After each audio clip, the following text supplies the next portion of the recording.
السلام عليكم، ازيكم عاملين ايه؟ يا رب تكونوا بخير. النهارده هنعمل مع بعض القرص الطريه اللي انتوا شايفينها الجميله دي، قرص الافران، واحلى من الافران واوفر واطعم وانضف من الافران، لانك هتعمليها بايدك الجميل. القرص اللي انتوا شايفينها دي الطريه السفنج، مش سفنج كمان، ده فايبر. اللي انتوا شايفينها الطريه دي جميله، بمقادير كلها من البيت، شويه ميه وشويه دقيق هتعملي احلى قرص طريه سفنج فايبر زي ما انت شايفاها. شايفه الطريان وشايفه سفنج وشايفه منفوخه ازاي جميله. ولا تروحي تشتريها بقى من بره بتبقى زعقه وناشفه ومقلحفه، لا اعمليها في البيت لاولادك بشويه ميه وشويه دقيق، هتعملي قرص طريه وجميله زي ما انتوا شايفينها. طبعا عمر الافران ما هتعملها زي ما انت بتعمليها بايدك النظيفه.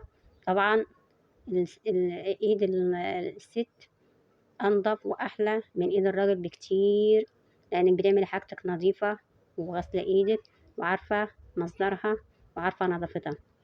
شايفين اللون وشايفين الطريان بتاعه وشايفين الهشاشان وشايفين النفخان، سفنج وجميله زي ما انت شايفه. ومصحف حسن خد واحد. شايفين؟ طبعا قسمت لكم واحده عشان تشوفوها ان هي مش مكبوسه ولا مكتومه، وهشه وخفيفه وطريه، ومقادير كلها من البيت، والسوا بتاعها مظبوط، مش محروقة، طيبة مستوية من فوق ومن تحت زي ما انت شايفة، ومنفوخة وجميلة. معلقتين زيت وشوية مية شوية دقيق هتعملي أحلى قرص طرية زي ما انت شايفة. تمام كده.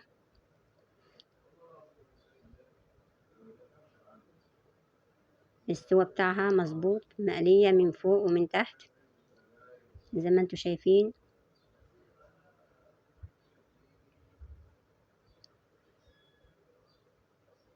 مش مكبوسة، لو مكبوسة أو مكتومة ما تلاقاش ترجع مكانها تاني، يعني منفوخة وبترجع برضو نفس النفخ.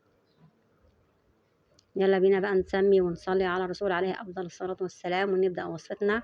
وما تنسوش اللايك.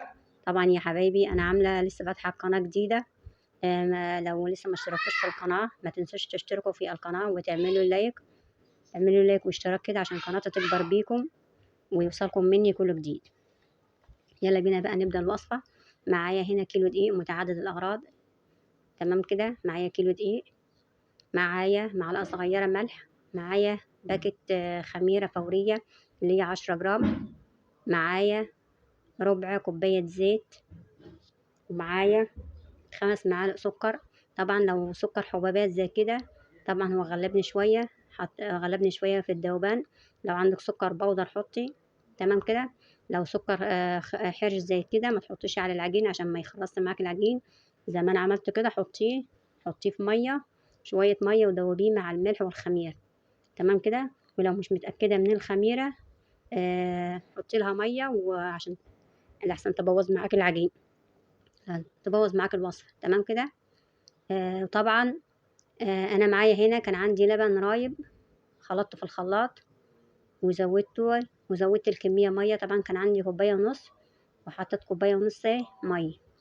انت حابة بقى تعملي بلبن ومية، تمام. حابة تعملي بلبن رايب زي ما انا عملت كده وتزودي مية، ما عندكش لبن خالص وحابة تعملي بمية هتبقى جميلة وحلوة من ايديكي، وحطي معلقتين لبن بودر عليه هتبقى جميلة وبألف هنا وشفا عليكي وعلى الولاد، وهتطلع من ايدك طالما انت عاملاها لولادك بحب واخلاص، وهتبقى لولادك جميل من ايديك، تمام كده. طبعا هنا بدوب الخميره مع السكر زي ما قلت لكم، السكر كان خشن، بدوبه عشان ما يخرصش معايا العجين. وهنبدأ بقى نضيف، طبعا بضيف كوبايتين اللي هما اللبن او اللبن اللي هو الرايب ده، بضيفه من الاول، وبعد كده الكوبايه التانية بخليها تدريجيا بعجن بيها.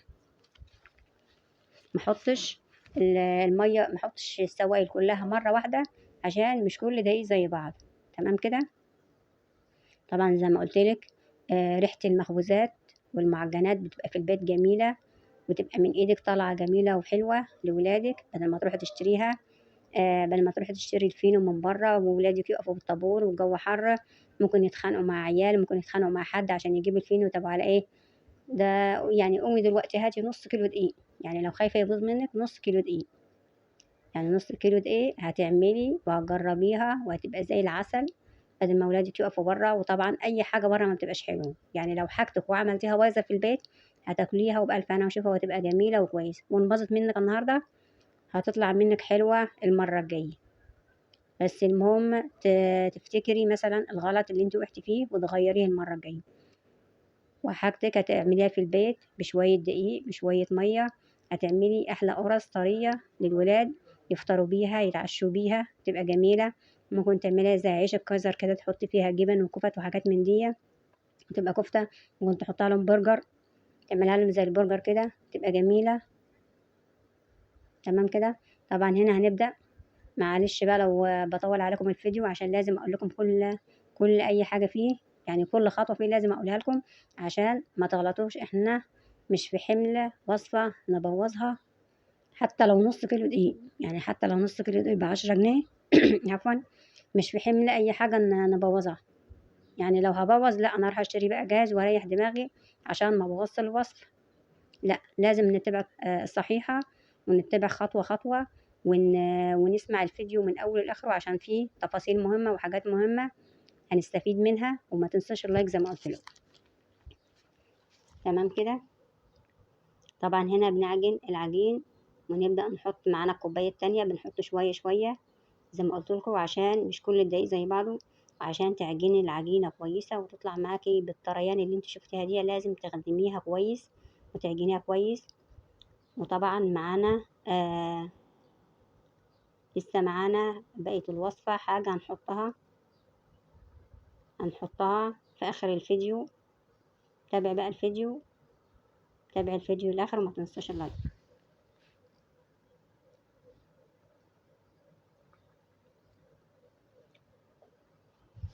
طبعا معلش العجين هيطول معاكم شوية، انا محبتش اقطع برضو الفيديو. لازم اوريكم كل مراحل العجين. وكمان هعين برضو العجين، يعني هشيل العجين من البولة دي وهبدأ احطه على الرخامة عشان اخد راحتي وادعك واعجن العجين كويس عشان اخدمه كويس ويطلع بالطريان اللي انتوا شفتوه ده. لو ما عجنتيش العجينة كويس عمر القرصة ما تطلع طرية معاكي ولا منفوخة ولا هشة زي ما انت شفتيها كده. هتبقى مكبوسة وهتبقى محببة معاكي، وهتبقى فيها كتل كده، وهتبقى تقيلة ما تبقاش مظبوطة. يبقى أهم حاجة في مراحل العجن، أهم حاجة العجن كويس، لازم تعجنها كويس. طبعا هنا الخميرة، ضربت السكر بالخميرة زي ما قلت لك عشان ما تبوظيش الوصفة. لو مش متأكدة من الخميرة حط لها شوية مية على معلقة سكر، واعمليها في كوباية بعيد عن العجين عشان تجربيها وتشوفيها الأول.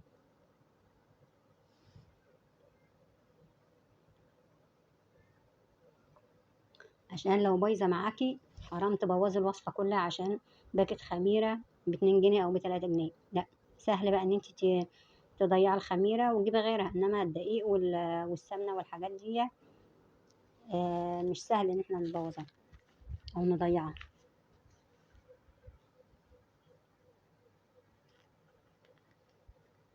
تمام كده.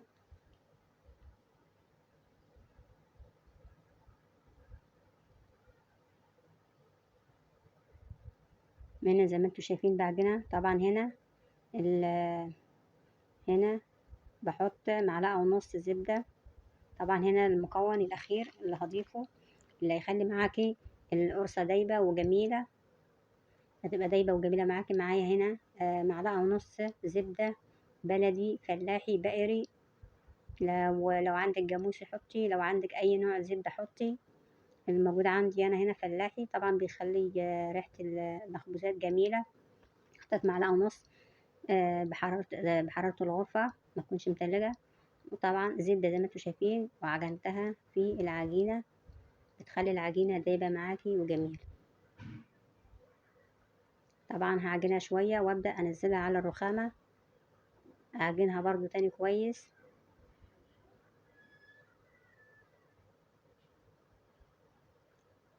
وطبعا الكمية اللي انتوا شايفينها دي هتعمل معايا كمية قرص كبيرة. يعني ممكن انا طلعت معايا 30 قرص حجم كبير، يعني حجم كبير. القرصة تيجي قرصتين من اللي هي القرص بتاعت الأفران اللي هي اللي بره دي، يعني القرصة كبير، حجمها كبير. لو حابة بقى تعمليها،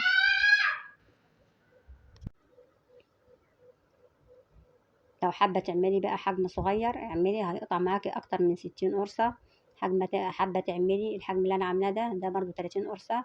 طبعا أنا عملت حجم كبير عشان عدد الصواني عندي، ما كانش عندي صواني كتيرة، لأن أنا عملت في فرن البوتاجاز. عندي صواني كبيرة، بس الكبيرة بتخش في فرن الفرن اللي هو بتاع العيش، اللي هو الكبير ده. عشان كده كبرت يعني القطع وعملت ايه، عشان عدد الصواني كان عندي قليل. طبعا هنا بدأت ان انا اعينها من البولة واحطها على الرخامة عشان انعمها وادعكها كويس بالزبدة عشان تطلع معايا طرية زي ما انتوا شايفين. معلش لتاني مرة اقول لكم يعني ايه، طولت عليكم الفيديو شوية، وبقول لكم ان انا يعني زودت في الكلام وكده، بس كل ده عشان تعرفوا معلومة كل المعلومة يعني اللي في الفيديو، عشان ما اقطعش اي كلمة او اي معلومة، عشان كل المعلومة تستفيدوا منها.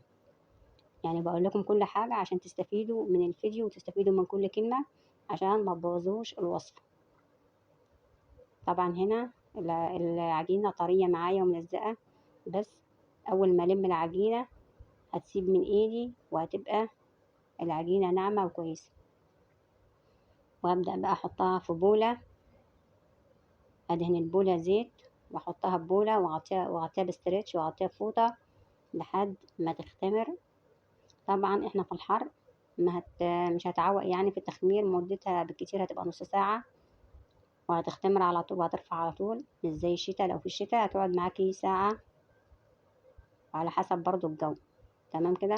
طبعا هنا بعد ما عجنتها حطيتها ببولة، شايفين ناعمة وطرية ازاي. اغطيها بقى وبعد ما تختمر هنرجع تاني مع بعض. طبعا بحط على وشها زيت عشان ما تنشفش او عشان ما تنشفش، وعشان كمان الاسترتش والفوطة اللي انتي مغطياها ما تلزقش في العجين. طبعا هتختمر لحد ما تضاعف الكمية كده، لحد ما تزيد الكمية تزيد.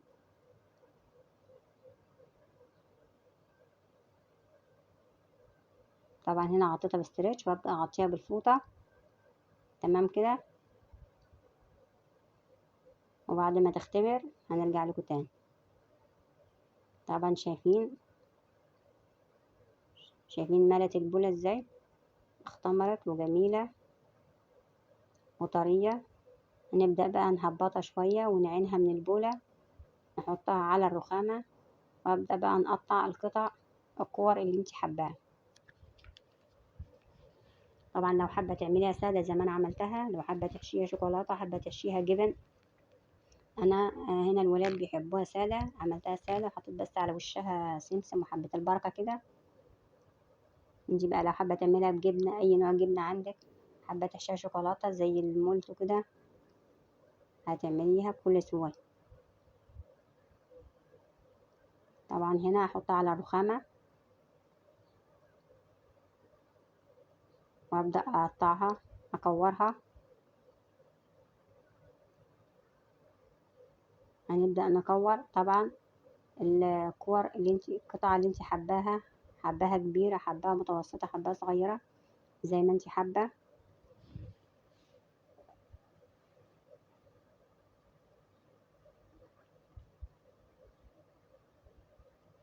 طبعا هدهن ايدي زيت وادهن الرخامة زيت عشان ما تلزقش، وابدأ اكور.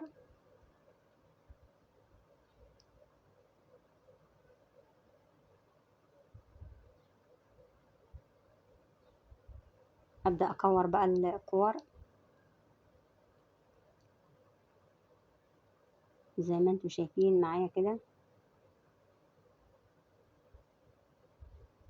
بس بقى حطيه في صواني، يعني ايه، وسعي الكور عن بعضيها عشان بتختمر وبتلزق في بعضيها.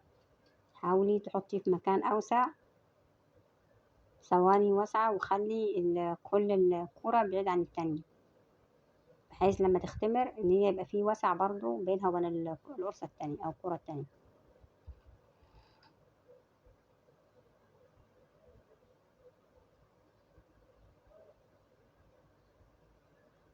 زي ما انتوا شايفين كده. طبعا الحجم اللي انتوا شايفينه ده هتضاعف الكمية مرة واتنين وتلاتة، يعني ما هتفضلش كده، هتخمر وهتبقى قد الحجم ده مرتين تلاتة زي ما شفتوا في الفيديو.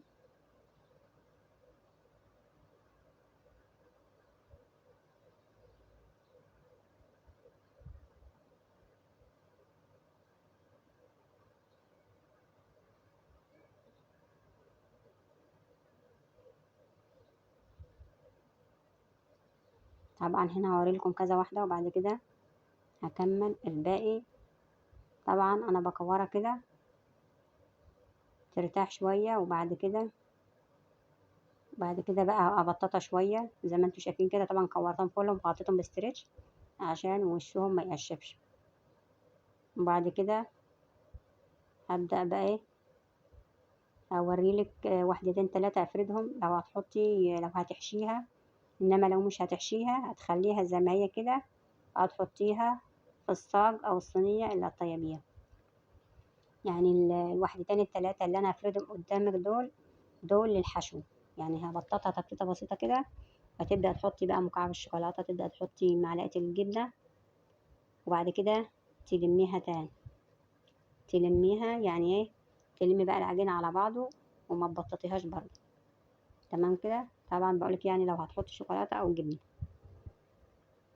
تفرديها بالحجم اللي انت شوفيه ده، وبعد كده تلميها بس ما تبططيهاش، تخليها كده عشان تطلع منفوخة بومبي، منفوخة كده زي ما شفتيها.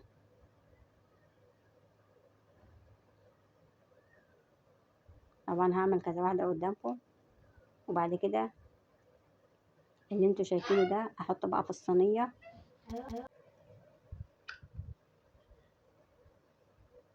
زي ما انتوا شايفين كده. طبعا هنا يفضل ان تطيبها في صينية ألمونيا.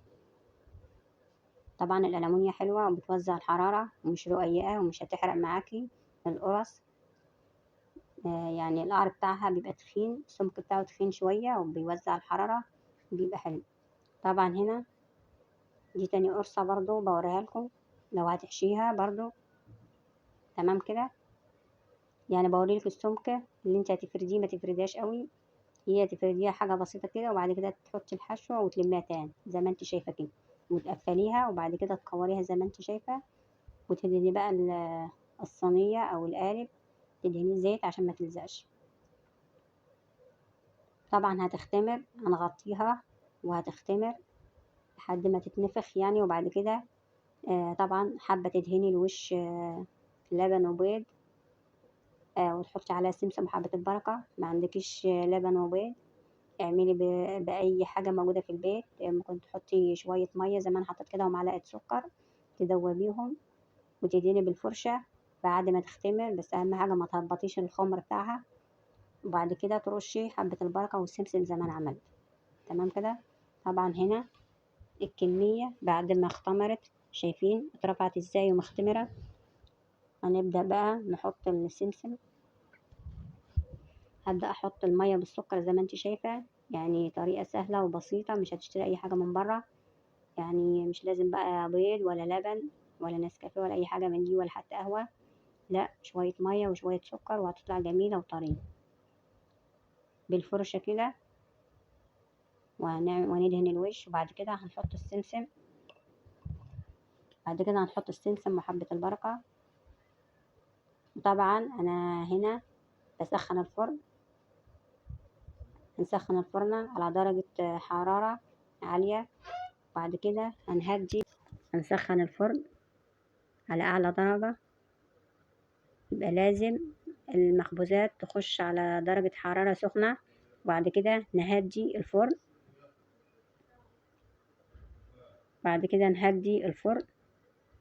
تمام كده. وطبعا لو في البوتاجاز هنولع القعر. بعد كده لما تستوي نولع الشواية ونديلها وش كده. أول ما تطلع من الفرن نغطيها بفوطة عشان تفضل معاكي طرية وما تنشفش. يبقى أول المخبوزات ما تطلع من الفرن نغطيها بفوطة عشان تفضل معاكي طرية.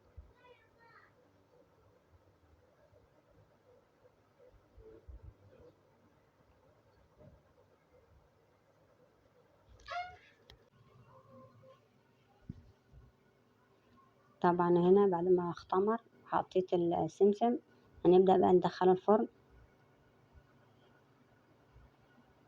هنبدأ ندخله بقى الفرن ونرجع لكم تاني. ودي كده القرص يا حبايبي بعد ما طلعت من الفرن. شايفين الطريان، شايفين اللون الدهبي الجميل، ولا محروقة ولا ناشفة، ولونها أبيض وجميل. طبعا طريقة العجن صح زي ما قلتلكم مظبوطة، المقادير كلها مظبوطة، وبطريقة سهلة وبسيطة هتعمليها بشوية مية زي ما قلتلك. شايفين سفنج، مش سفنج كمان، ده أمر من السفنج، ده فايبر، ده طرية وجميلة. ولو عملتيها مش هتنسي خالص ان انت يعني مش هتبطلي خالص تعمليها، ممكن تعمليها في اليوم مرتين من حلاوتها وجمالها وتكلفتها البسيطة القليلة. شايفين منفوخة ازاي؟ يعني انا يعني بكتمها في ايدي وبترجع تاني من كتر الطريان ومن كتر ان هي سفنج وجميلة زي ما انتوا شايفين كده، وطرية وهشة وجميلة. طبعا زي ما قلت لكم معلقة الزبدة بتخليها دايبة وجميلة. شايفين هشة من جوه، مش مكتومة مش مكبوسة.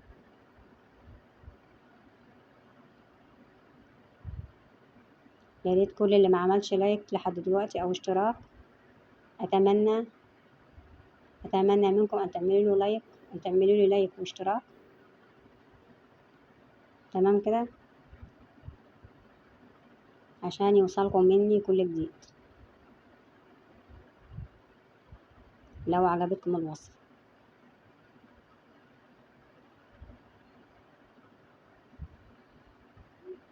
شايفين اللون جميل ذهبي من فوق ومن تحت، جميلة وخفيفة. معلش للمرة التالتة لو طولت عليكم الفيديو او شرحت كتير في الفيديو، بس كل ده عشان ما تبوظيش الوصفة وتخسري المقادير اللي حطيتيها.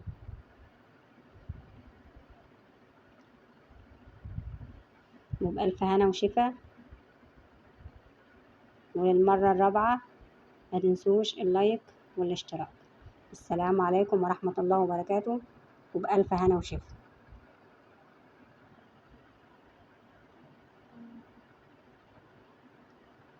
يلا بقى يا عسل انتوا وهي، هاتي نص كيلو دقيق واعملي القرص الطرية الجميلة اللي انتوا شايفينها دي.